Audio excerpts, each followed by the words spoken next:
Hi hello எல்லாரும் நல்லா இருக்கீங்களா? இன்னைக்கு நம்ம ரோஸ் கார்டன் சேனல்ல என்ன ரெசிபி பார்க்குறோன்னா சுண்டக்காய் கிரேவிங்க. நீங்கள் இன்னும் இதில் செஞ்சது இல்லை, நான் யூஸ் பண்ணதே இல்லைன்னா இந்த மாதிரி ஒருக்கா செஞ்சு பாருங்கள். உங்கள் வீட்டுக்கு குழந்தைங்களும் விரும்பி சாப்பிடுவாங்க. எப்படி செய்யறதுன்னு பார்த்தலாமா? ஒரு பாத்திரத்தில் ஒரு ஸ்பூன் எண்ணெய் ஊற்றிக்கலாம். இந்த அளவுக்கு கடலைப்பருப்பு, மிளகு, சீரகம், லவங்கங்க இதெல்லாம் போட்டு நல்லா வறுத்துக்கோங்க. லைட்டாக மிக்ஸ் பண்ணால் போதுங்க. அப்புறம் பார்த்தீங்கன்னா 2 ஸ்பூன் அளவுக்கு கொத்தமல்லி விதை, அப்புறம் 4 வரமிளகாய் இதெல்லாம் போட்டு லைட்டாக மிக்ஸ் பண்ணதும் இப்போ பார்த்தீங்கன்னா 4 பெரிய வெங்காயம், 4 தக்காளி, ஒரு 2 கொத்து அளவுக்கு கருவேப்பிலை இதையும் எண்ணெயில் போட்டு இப்போ தாங்க நல்லா சூடு வர நல்லா பெரட்டிக்கலாம். அதோட ஒரு 2 ஸ்பூன் அளவுக்கு தேங்காய் துருவல் இதுவே போதுங்க. குழம்பு நல்லா கெட்டியாக வரும். கடல எதுவும் தேவையில்லை. இந்த மாதிரி நல்லா லைட்டாக பெரட்டி சூடானதுக்கப்புறமா இதை ஆற வச்சு ஒரு மிக்ஸி கப்புக்கு மாற்றி நல்லா பேஸ்ட்டாக அரைச்சிடலாம். இப்போ குழம்பு தாளித்து விட்டுடலாம் வாங்க.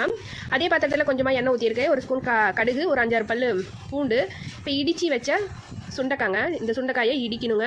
இடித்து அதில் இருக்கிற விதைகளை லைட்டாக எடுத்துட்டு இந்த மாதிரி கழுவிட்டு இதில் எண்ணெயில் போட்டு நல்லா வறுத்துக்கோங்க. நல்லா வறுபட்டதுக்கப்புறமா கொஞ்சமாக மஞ்சள் தூளும் போட்டுக்கலாம். அதோட குழம்பு மிளகாய் தூள் 1 ஸ்பூன், சாம்பார் பொடி 1 ஸ்பூன் இதெல்லாம் போட்டு நல்லா எண்ணெயில் வறுத்துக்கோங்க. நல்லா மசாலா சுண்டைக்காயில் இறங்கட்டும். இதெல்லாம் நல்லா எலுமிச்சம்பழ சைஸுக்கு புளி எடுத்து ஊற வச்சு கரைச்சி இதில் இருத்து ஊற்றிடுறேங்க. இந்த புளியில் தாங்க இந்த சுண்டைக்காய் ஊறணும். ஏன்னா சுண்டைக்காய் லைட்டாக கசப்பாக இருக்கும். பாவக்காய் அளவுக்கு கசக்காது, லைட்டான கசப்பாக தான் இருக்கும். அதில் ஊற வச்சிடலாங்க. அதில் பார்த்தீங்கன்னா இப்போ கொஞ்சமாக தண்ணி ஊற்றி நல்லா வேக விட்டுறேன்.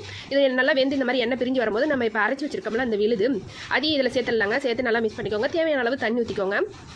ஊற்றி நல்லா மிக்ஸ் பண்ணுங்கள். இப்போ டேஸ்ட்டுக்கு தகுந்த உப்பு போட்டுடலாங்க. உப்பு, காரம், புளிப்பு எல்லாம் உங்கள் டேஸ்ட்டுக்கு தகுந்த மாதிரி நீங்கள் வச்சுக்கோங்க.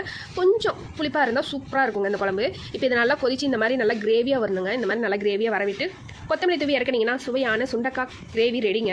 இது சாப்பாட்டுக்கு அல்டிமேட்டாக இருக்கும். நீங்கள் என்ன சாப்பிட்டதே இல்லைன்னா இந்த மாதிரி ஒருக்கா வச்சு சாப்பிட்டு பாருங்கள். உண்மையாலுமே ரொம்ப சூப்பராக இருக்கும். இப்போ தான் முதல்ல என்னோட சேனலை பார்க்குறீங்கன்னா சப்ஸ்கிரைப் பண்ணிட்டு பாருங்கள். சப்ஸ்கிரைப் பண்ணிங்கன்னா எங்களுக்கு கொஞ்சம் சப்போர்ட்டாக இருக்கும்.